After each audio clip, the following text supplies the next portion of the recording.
Welcome to IPL special. మొత్తం 65 రోజులు, 74 మ్యాచ్లు, 4 నాకౌట్ మ్యాచ్లు, మొత్తంగా ఐపీఎల్ మహా సంగ్రామానికి తెరతీసింది నిన్నటి రోజు.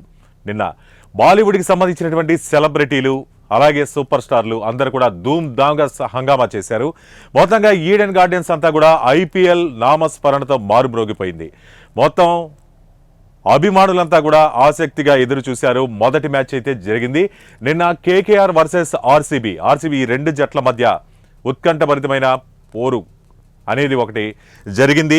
కేకేఆర్ టీం అలాగే డిఫెండింగ్ ఛాంపియన్, అలాగే ఇంకోసారి ఏమైనా కప్పు కొడుతుందా లేకపోతే ఏసాల కప్ నామ్దే అంటూ కూడా అభిమానులు ఎప్పుడూ చీర్ చేస్తూ ఉంటారు రాయల్ ఛాలెంజర్స్ బెంగళూరుని.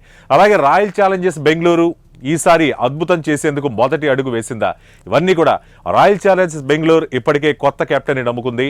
రజిత్ పడిదార్ యువ క్రికెటర్కి పగ్గాలప్పచెప్పడం జరిగింది. విరాట్ కోహ్లీ తాను కెప్టెన్సీకి సుముఖంగా లేనని చెప్పడంతో అనూహ్యంగా రజిత్ పడిదార్ పేరు వెలుగులోకి వచ్చింది. ఇంతకుముందు ఫాఫ్ డూప్లెసీ ఇంకో జట్లోకి వెళ్ళిపోవడంతో రజిత్ పడిదార్ కెప్టెన్సీ చేపట్టారు. ఇక ఆ కేకేఆర్ జట్టుకు కూడా అజింక్య రహానే కెప్టెన్సీ బాధ్యతలు చేపట్టడం జరిగింది. మొత్తంగా చూసుకున్నట్లయితే రెండు జట్ల మధ్య ఒకరొచ్చి డిఫెండింగ్ ఛాంపియన్, అలాగే రెండోసారి వరుసగా ఇంకోసారి కప్పు కొట్టాలనే ఉద్దేశంతో వచ్చింది. అలాగే ఆర్సీబీ తన చిరకాల వాంచేటటువంటి 18 సంవత్సరాలుగా ఊరిస్తున్నటువంటి టైటిల్ని కొట్టాలనే లక్ష్యంతో ఈసారి కొత్త జట్టును ఎంపిక చేసుకుంది. అట్లాగే ఇటు బ్యాటింగ్ అటు బౌలింగ్ మొత్తం సమతూకంతో కూడా ఏర్పాటు చేసుకునింది. ఇక క్రితం జట్టులో ఉన్నటువంటి ఫిల్ సాల్ట్ను కూడా ఈసారి ఆర్సీబీ కొనుగోలు చేసి తన బ్యాటింగ్ బలంలో ఓపెనర్గా ఆయన్ని ఒక పటిష్టమైన ఓపెనర్ అనమాట, నమ్మకమైనటువంటి ప్లేయర్. క్రితం మ్యాచ్లో కూడా బాగా ఆడినటువంటి ఫిల్ సాల్ట్ను కూడా ఎంపిక చేసుకుంది. మొత్తంగా రెండు జట్లు కూడా సమూల మార్పులు చేసుకుంది. రహానే కెప్టెన్సీలో ఈసారి ఏ విధంగా కేకేఆర్ ఆడబోతుంది, అలాగే కొత్త కెప్టెన్ పటిదార్ కెప్టెన్సీలో కూడా ఏ విధంగా తమ ఆట తీరు ఉండబోతుంది అంటూ కూడా అభిమానులంతా కూడా ఎంతో ఆసక్తిగా ఈడెన్ గార్డెన్ మైదానంలోకి రావడం జరిగింది. ఆ తర్వాత రాత్రి 7:30 మ్యాచ్ స్టార్ట్ అయింది. అసలు మొత్తంగా చూసుకున్నట్లయితే మ్యాచ్ ఏ విధంగా జరిగింది, టాస్ ఎవరు విన్ అయ్యారు, ఎవరు ముందు బ్యాటింగ్ చేపట్టారు, మ్యాచ్ ఫలితం ఎలా ఉంది, మ్యాచ్ మొత్తంలో కూడా మ్యాచ్ని ప్రభావితం చేసినటువంటి బౌలర్లు ఎవరు, బ్యాట్స్మెన్లు ఎవరు, చివరిగా అంతిమ ఫలితం ఎవరి వైపు వరించింది మొదలైనటువంటి వివరాలన్నీ కూడా మీకు అందజేసే ప్రయత్నం చేస్తున్నాం. అలాగే మొత్తంగా ఈ 64 రోజుల పాటు ప్రతి మ్యాచ్ అప్డేట్ కూడా, అలాగే మ్యాచ్కి ముందు కూడా ప్రెడిక్షన్స్ కూడా ఏ విధంగా ఉండబోతున్నాయి అనేది కూడా మీకు తెలియజేస్తుంది వన్ టీవీ. ఈతగాక నిన్నటి జరిగినటువంటి మ్యాచ్ ఎలా జరిగింది, టాస్ ఎవరు విన్ అయ్యారు అనేటటువంటి విషయంతో మొదలు పెడదాం. ముందుగా నిన్న టాస్ గెలిచినటువంటి రాయల్ ఛాలెంజర్స్ బెంగళూరుగా రజిత్ పడిదార్ నిన్న టాస్ విన్ అవ్వడం జరిగింది. కొత్త కెప్టెన్ మొదటి మ్యాచ్లోనే టాస్ విన్ అయ్యాడు. ఇది గుడ్ సైన్గా రాయల్ ఛాలెంజర్స్ బెంగళూరుకి నిలిచినట్టే మనం చెప్పుకోవచ్చు. మొదటగా బౌలింగ్ ఎంచుకున్నాడు, ఎందుకంటే అవతల వాళ్ళని కేకేఆర్ని సాధ్యమైనంత తక్కువ పరుగులకి కట్టడి చేసి విజయ లక్ష్యాన్ని ఒక అంచనా వేసుకొని ముందుకు వెళ్ళాలనుకునే నిర్ణయం కూడా తీసుకున్నారు. ఎందుకంటే రెండో ఇన్నింగ్స్ కేకేఆర్ పై ఏ విధంగా ఆడారనేది కూడా చూసినట్లయితే మొదటగా రాయల్ ఛాలెంజర్స్ బెంగళూరు ఫీల్డింగ్ ఎంచుకుంది. కోల్కతా నైట్ రైడర్స్ కూడా ఇన్నింగ్స్ని స్టార్ట్ చేసింది. ఆ జట్టులో క్వింటన్ డికాక్ ఒక నమ్మదగినటువంటి batsmen, wicket keeper cum batsmen, ఇంతకుముందు ముంబై ఇండియన్స్కి ఆడాడు. ఈసారి కేకేఆర్ జట్టు కొనుగోలు చేసింది. ఇక సునీల్ నారాయణ్ రిటైన్ చేసుకున్నటువంటి ప్లేయర్ సునీల్ నారాయణ్, వీళ్ళిద్దరు కూడా బరిలోకి దిగారు. కానీ ఆదిలోనే జోష్ హ్యాజల్వుడ్ ఆస్ట్రేలియా బౌలర్ ఈసారి ఇంతకుముందు చెన్నైకి కూడా ఆడాడు, కానీ ఈసారి ఆ రాయల్ ఛాలెంజర్స్ బెంగళూరు కొనుగోలు చేసింది మంచి ధరకే. అతను ఇన్నింగ్స్ మొదటి ఓవర్లోనే 5వ బంతికే షాక్ ఇచ్చారు. ఒక ఫోర్ కొట్టి టచ్లో కనపడినటువంటి క్వింటన్ డికాక్ను అవుట్ చేయడం జరిగింది హ్యాజల్వుడ్ వికెట్ కీపర్ క్యాచ్ ద్వారా. కానీ ఆ తర్వాత కొంచెం ఒక 2-3 ఓవర్లు ఆ జట్టు ఇన్నింగ్స్ చాలా వరకు నెమ్మదించింది. ఆ తర్వాత టాప్ గేర్లోకి వెళ్ళిపోయారు. అనూహ్యంగా కెప్టెన్సీ బాధ్యతలు చేపట్టినటువంటి అజింక్య రహానే అయితే ఆకాశమే హద్దుగా చెలరేగిపోయాడు. ఇంతకుముందు స్టార్టింగ్ ఐపీఎల్ సీజన్లో అంతగా ప్రభావం చూపినటువంటి, అంటే ఆడతాడు కానీ అతని స్ట్రైక్ రేట్ అయితే మరీ అంత అగ్రెసివ్గా ఉండదు. కానీ గత సీజన్లో చెన్నై సూపర్ కింగ్స్ తీసుకున్న తర్వాత కంప్లీట్గా అజింక్య రహానే బ్యాటింగ్ స్టైలు, అతని మోడ్ కూడా మారిపోయింది. మొత్తంగా ధనాధన ఇన్నింగ్స్ ఆడాడు. 5 4లు 3 భారీ సిక్సర్ల సహాయంతో 56 పరుగులు 31 బంతుల్లో 6 4లు 4 6లు. అలాగే సునీల్ నారాయణ కూడా 44 పరుగులు చేశాడు, 26 బంతుల్లో 5 4లు 3 6లు. వీళ్ళిద్దరూ ఇన్నింగ్స్ని గాడిలో పెట్టారు. ఒక అద్భుతమైనటువంటి సెంచరీ భాగస్వామ్యంతో తిరిగి టచ్లకు తీసుకొచ్చారు. 10 ఓవర్లకి 100 పరుగులు పూర్తి చేసుకుంది ఈ పార్ట్నర్షిప్. మొత్తంగా 113 పరుగుల పార్ట్నర్షిప్ అనేది వీళ్ళిద్దరి మధ్య నమోదైంది. అసలు ఇంతవరకు చూస్తుంటే బ్యాటింగ్ చూస్తుంటే వికెట్లు ఏమీ ఎక్కువ కోల్పోలేదు, ఒక వికెట్ మాత్రమే కోల్పోయింది, 100 పరుగులు దాటేసింది, 10 ఓవర్లే అయింది. ఈ తరుణంలో స్కోరు అల్లావోకగా కేకేఆర్ బ్యాటింగ్ లైనప్ ఎలా ఉంటుందో మనకు తెలిసిందే. అరివీర భయంకరమైనటువంటి బ్యాటింగ్ లైనప్ అనమాట. వీళ్ళ జట్టులో అయితే వెంకటేష్ అయ్యర్ ఉన్నారు, అలాగే రఘువంశీ, రింకు సింగ్, రసెల్, రమన్దీప్ సింగ్, వీళ్ళందరూ కూడా హార్డ్ హిట్టర్స్ అనమాట. ఇంత మంచి బ్యాటింగ్ లైనప్ ఉన్నటువంటి కేకేఆర్ 10 ఓవర్లకే 100 పరుగులు చేసినప్పుడు ఈజీగా నెక్స్ట్ 10 ఓవర్లలో కూడా ఒక 100 పరుగులు నుంచి 130 పరుగులు సాధిస్తుంది అని అయితే అందరు ఆశలు పెట్టుకున్నారు. కానీ ఆ బ్యాటింగ్ లైనప్ కూడా అదే విధంగా ఉంది. కానీ ఇక్కడి నుంచే ఆర్సీబీ తన బౌలింగ్ స్ట్రెంగ్త్ అయితే చూపించడం జరిగింది. అంతవరకు భారీగా పరుగులు ఇచ్చినటువంటి సుయాస్ శర్మ కూడా చాలా కట్టడిగా బౌలింగ్ చేయడం మొదలుపెట్టాడు. ఇక స్పిన్నర్లు అయితే చాలా తీవ్రంగా ప్రభావం చూపించారు. ముఖ్యంగా ఈ ఇన్నింగ్స్లో ఆర్సీబీ కృణాల్ పాండ్యాని ఎందుకు తీసుకున్నారు అనేటటువంటి దానికి పర్ఫెక్ట్గా ఆయన న్యాయం చేశాడు. 3 కీలక వికెట్లు తీశాడనమాట. ఆ 3 కీలక వికెట్లు నరైన్ అయితే రసిక్ సలాం తీసుకున్నాడనమాట వికెట్. ఆ తర్వాత అజింక్య రహానేతో వికెట్ల పతనానికి నాంది పలికాడు. అజింక్య రహానే అద్భుతంగా ఆడుతున్నటువంటి అజింక్య రహానే 6 బౌండరీలు 4 భారీ సిక్సర్లు కొట్టాడు, అతన్ని అవుట్ చేశాడు. వెంటనే ఇద్దరిని బౌల్డ్ చేశాడు. వెంకటేష్ అయ్యర్ తెలుసు కదా, గత సీజన్లో అద్భుతంగా ఆడాడు. కేకేఆర్ టైటిల్ సాధించడంలో కీలక పాత్ర పోషించినటువంటి వెంకటేష్ అయ్యర్ని కూడా ఈజీగా బౌల్డ్ చేశాడు. ఆ తర్వాత వచ్చినటువంటి రింకు సింగ్ ఒక బౌండరీతో అద్భుతమైన టచ్లో కనపడ్డాడు. ఎందుకంటే గత సీజన్లో కూడా చాలా అగ్రెసివ్ బ్యాటింగ్ చేస్తాడు. లోయర్ ఆర్డర్లో అయితే డెత్ ఓవర్లో చాలా అద్భుతంగా ఫినిష్ చేయగలడు ఒకవేళ రన్ చేజ్లో ఉన్నప్పుడు. అలాగే మొదటి బ్యాటింగ్ చేసినా కానీ సాధ్యమైన పరుగులన్నీ రాబట్టి కూడా స్కోర్ బోర్డుని నిలబెట్టగలడు. అటువంటి బ్యాట్స్మెన్ని కూడా బౌల్డ్ చేయడం జరిగింది. ఇక ఆండ్రూ రసెల్, వీళ్ళిద్దరు అవుట్ తర్వాత వచ్చినటువంటి ఆండ్రూ రసెల్పై గంపెడాసలు పెట్టుకుని ఉంది. ఎందుకంటే రిటైన్ చేసుకున్నటువంటి ఆటగాడు. రిటైన్ ఎందుకు చేసుకుంటారంటే ఆటగాడి మీద ఎంతో నమ్మకం ఉంటేనే రిటైన్ చేసుకుంటారు. రిటైన్ చేసుకున్నటువంటి ఆ బ్యాట్స్మెన్ తన బ్యాటింగ్కి పరిపూర్ణంగా అయితే న్యాయం చేయలేకపోయాడు. ఒక బౌండరీ అయితే గల్లీ మీదుగా ఒక బౌండరీ కొట్టాడు, అలాగే ఫ్లాట్ షాట్ కొట్టాడు. ఆ తర్వాత బంతికి ఒక భారీ సిక్సర్కి ప్రయత్నించబోయాడు. సుయాస్ శర్మ అద్భుతంగా బాల్ బౌన్స్ కాకపోవడంతో అంచనా తప్పింది, బౌల్డ్ అయ్యాడు. ఆ తర్వాత నుంచి ఇక రమన్దీప్ మీద కూడా ఆశలు పెట్టుకున్నారు. కానీ హార్డ్ హిట్టర్, మంచి స్ట్రైక్ రేట్ ఉంది తనకి, తను స్కోర్ బోర్డుని నడిపించగలడు అనుకుంటే ఒక సిక్సర్ మాత్రమే కొట్టి వెనుతిరగడం జరిగింది రమన్దీప్. ఆ తర్వాత మిగతా బ్యాట్స్మెన్లలో ఎవరు కూడా రాణించలేవారు. ఇక్కడ హర్షిత్ రాణా అయితే చివరి ఓవర్లో హ్యాజిల్వుడ్ తన అనుభవాన్ని మొత్తం కూడా చూపించడం జరిగింది. 3 బంతులు దాదాపు 5 బంతులు ఒకే రకమైన బంతులు వేసినా డాట్లు చేపించగలిగాడు. అదే డెత్ ఓవర్లలో స్పెషలిస్ట్ బౌలర్ ఉండాలంటారు కదా, దానికి హ్యాజిల్వుడ్ పర్ఫెక్ట్ ఎగ్జాంపుల్. ఎందుకు అతన్ని ఆర్సీబీ కొనుగోలు చేయడానికి ఆసక్తి చూపించిందంటే దానికి ఇదే కారణం. మంచి బంతులు వేసాడు, 5 బంతులు వేసాడు. ఒకటి కూడా టాప్ ఎడ్జ్ తగిలి 4 వెళ్ళడం తప్పితే కేవలం 5 పరుగులు మాత్రమే ఆ లాస్ట్ ఓవర్లో ఇచ్చాడు. మొత్తంగా 3 వికెట్లు తీసుకున్నాడు కృణాల్ పాండ్యా. హ్యాజిల్వుడ్ 2 వికెట్లు, యష్ దయాల్ 1 వికెట్, 25 పరుగులు 3 ఓవర్లో. పర్వాలేదు, మంచి బౌలింగ్ ఇది. అలాగే రసిక్ సలాం అయితే కొంచెం ఎక్స్పెన్సివ్గా 36 పరుగులు ఇచ్చాడు 3 ఓవర్లకి. ఇక కృణాల్ పాండ్యా పొదుపుగానే బౌలింగ్ చేశాడు, 4 ఓవర్లు వేశాడు, 29 పరుగులు ఇచ్చి 3 వికెట్లు తీశాడు. ఇక సుయాస్ శర్మ అయితే చాలా ఎక్స్పెన్సివ్గా కనపడ్డాడు, కానీ ఒక కీలక వికెట్ ఆండ్రూ రసెల్ తీయడం జరిగింది. 4 ఓవర్లు వేసి 47 పరుగులు ఇచ్చాడు.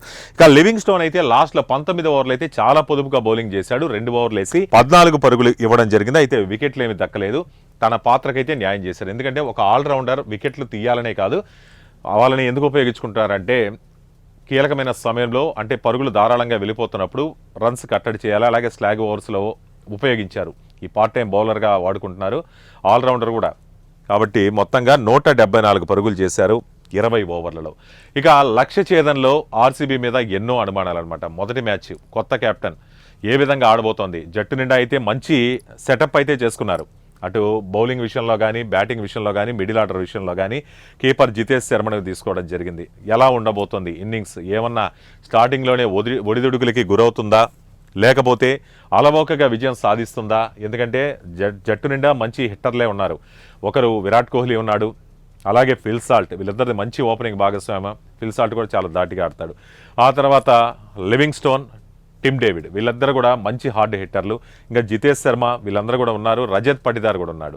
మంచి బ్యాటింగ్ లైనప్. ఏ విధంగా ఏదైనా అద్భుతం చేస్తుందా అంటే అద్భుతం చేయాల్సిన పని లేదు. 174 అంటే డీసెంట్ టోటలే. కానీ ఒత్తిడికి గురి కాకుండా ఆడుతూ వెళ్తే ఆడుతూ పాడుతూ విజయం సాధించవచ్చు. కానీ ఈ విషయాన్ని అయితే బాగా అర్థం చేసుకున్నారు. ఓపెనర్లుగా అయితే ఈ మ్యాచ్లో ఫిల్ సాల్ట్ దిగడం జరిగింది. ఫిల్ సాల్ట్ కూడా ఛాంపియన్స్ ట్రోఫీలో, ఆ తర్వాత ఇండియాతో జరిగినటువంటి టోర్నమెంట్లో కూడా ఆ జట్టు తరపున నిరాశపరిచాడు. కానీ ఐపీఎల్కి వచ్చేసరికి తన రిథంను అందుకోవడం జరిగింది.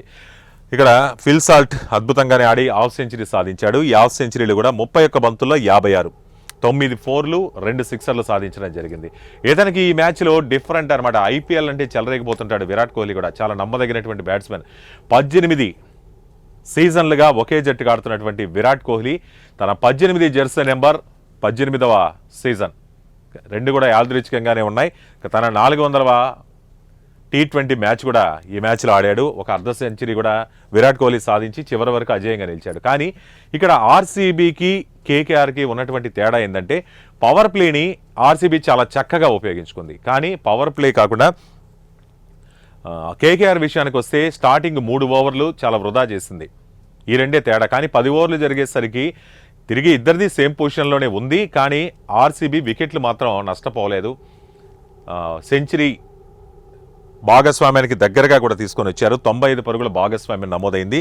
పవర్ ప్లే అయితే చాలా బాగా హిట్ చేశారు. కేవలం 8.3 ఓవర్లోనే ఇద్దరి జంట 95 పరుగులు జోడించింది. 95 పరుగులు జోడించిన తర్వాత ఒక షాట్ ఆడబోయి షార్ట్ మిడ్ వికెట్లో ఫిల్ సాల్ట్ అవుట్ అవడం జరిగింది. క్యాచ్ ఇచ్చి అవుట్ అయ్యాడు. ఆ తర్వాత విరాట్ కోహ్లీ మాత్రం తన ఇన్నింగ్స్ని సింగిల్స్ డబుల్స్ అయితే కొనసాగించాడు. అయితే సెకండ్ ఆప్షన్లో అంటే సెకండ్ లిస్ట్లో కొన్నటువంటి దేవదత్ పడికల్ ఈ యాక్షన్లో ఆర్సీబీ కొనుగోలు చేసింది. కానీ కొంచెం ఇబ్బంది పడినట్టే చెప్పొచ్చు. ఇంకా తన రిథం అందుకోలేదు. గతంలో ఆర్సీబీ తరపున కూడా ఆడాడు దేవదత్ పడికల్. చాలా అద్భుతంగా ఆ టోర్నీలో అయితే ఆ సీజన్లలో తను ఓపెనర్గా రావడం జరిగింది ఆర్సీబీకి. చాలా అద్భుతంగా ఆడినటువంటి ప్లేయర్. తను కేవలం 10 పరుగులు మాత్రమే చేశాడు. 10 పరుగులు చేసి అవుట్ అవ్వడం జరిగింది. కేవలం 1 బౌండరీ సాధించాడు.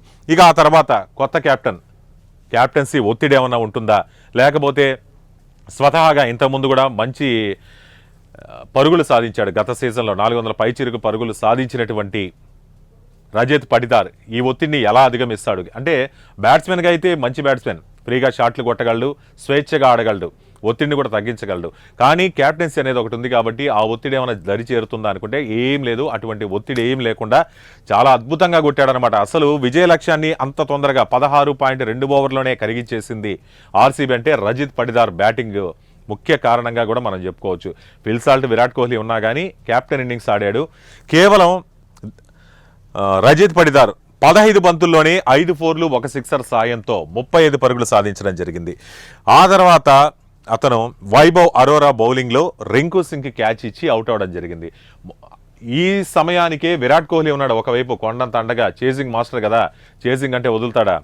అద్భుతంగా ఆడి తను కూడా హాఫ్ సెంచరీ సాధించడం జరిగింది. మొత్తంగా ఈ మ్యాచ్లో 59 పరుగులు సాధించాడు 36 బంతుల్లోనే. 4 4లు 3 6లు ఉన్నాయి దీంట్లో. విరాట్ కోహ్లీ అండగా ఇక లివింగ్స్టోన్ వచ్చాడు. మొదటి బంతికే తన ఉద్దేశాన్ని చాటాడు. ఎలాగైనా కానీ త్వరగా ఫినిష్ చేయాలనే ఉద్దేశంతో బౌండరీతో ఇన్నింగ్స్ స్టార్ట్ చేసి లియామ్ లివింగ్స్టోన్ 5 బంతుల్లోనే 2 బౌండరీలు 1 6 సాయంతో విన్నింగ్ షాట్ కూడా తనే కొట్టి విజయ లాంఛనాన్ని అయితే పూర్తి చేశాడు. మొత్తంగా ఆర్సీబీ టోర్నీలో గ్రాండ్గా తన ఎంట్రీ ఇచ్చింది. గ్రాండ్గా తొలి విక్టరీ నమోదు చేసింది. అయితే ఈరోజు కేకేఆర్ బౌలర్లలో అయితే వైభవ్ అరోరా ఎక్స్పెన్సివ్గా ఇచ్చాడు. 3 ఓవర్లు వేసి 42 పరుగులు సమర్పించుకున్నాడు. ఇక్కడ స్పెన్సర్ జాన్సన్ ఈ మ్యాచ్లో కేకేఆర్ తరపున ఐపీఎల్ అరంగేట్రం చేశాడు. 2.2 ఓవర్లో ఇతను కూడా ఎక్స్పెన్సివ్గా 31 పరుగులు. ఇక వరుణ్ చక్రవర్తిని మనం చెప్పుకోవాలి. వరుణ్ చక్రవర్తిని అయితే మిస్టరీ స్పిన్నర్ మిస్టరీని అయితే ఛేదించేశారు. మొదటి ఓవర్లోనే 20 పరుగుల పైచిలుకు సమర్పించుకున్నాడు వరుణ్ చక్రవర్తి. ఛాంపియన్స్ ట్రోఫీలో కానీ అటు ముందు ఇంగ్లాండ్ సిరీస్లో కానీ అద్భుతంగా రాణించినటువంటి వరుణ్ చక్రవర్తి. ఎందుకంటే ఆ టీంలో ఫిల్ సాల్ట్ అతను కేకేఆర్లో సభ్యుడిగా ఉన్నాడు. గత సీజన్లో వీళ్ళిద్దరు కూడా కేకేఆర్కి ఆడాడు కాబట్టి ఎలా ఉంటుంది వీళ్ళ బౌలింగ్ అనేది ఈజీగా తెలుసుకోవడం జరిగింది ఫిల్ సాల్ట్. అలాగే బాధేశాడు. ఆ తర్వాత కట్టడి చేసినప్పటికీ అప్పటికే డ్యామేజ్ జరిగిపోయింది. ఇక మిస్టరీ స్పిన్నర్, ఇంకొక మిస్టరీ స్పిన్నర్ అయినటువంటి సునీల్ నారాయణ అయితే తాను తీవ్రంగా అయితే ప్రభావం చూపించాడు. పరుగులు అయితే బాగా కట్టడి చేశాడు. సునీల్ నారాయణ 4 ఓవర్లు వేసి 27 పరుగులు ఇచ్చి 1 వికెట్ తీయగలిగాడు.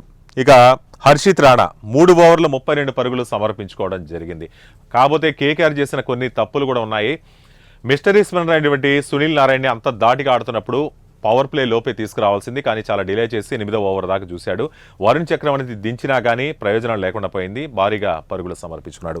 టోటల్గా గ్రాండ్ విక్టరీ నమోదు చేసింది ఆర్సీబీ. ఈసారి ఏసాలా కప్ నమ్దే.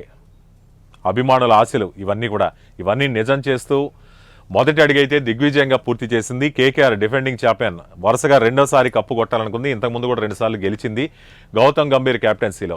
మరి ఈసారి ఏ విధంగా విజయం సాధిస్తుందా, పాయింట్ల పట్టికలో ఇక మెరుగైన ప్రదర్శన చేస్తుందో లేదో ముందు మ్యాచ్లో చూడాలి. ఆర్సీబీకి అయితే ఒక మంచి శుభారంభం అయితే దక్కింది కొత్త కెప్టెన్సీలో. సరే, ఈరోజు జరుగుతున్నటువంటి మ్యాచ్లో Sunrisers Hyderabad versus Rajasthan Royals match ఉండబోతోంది.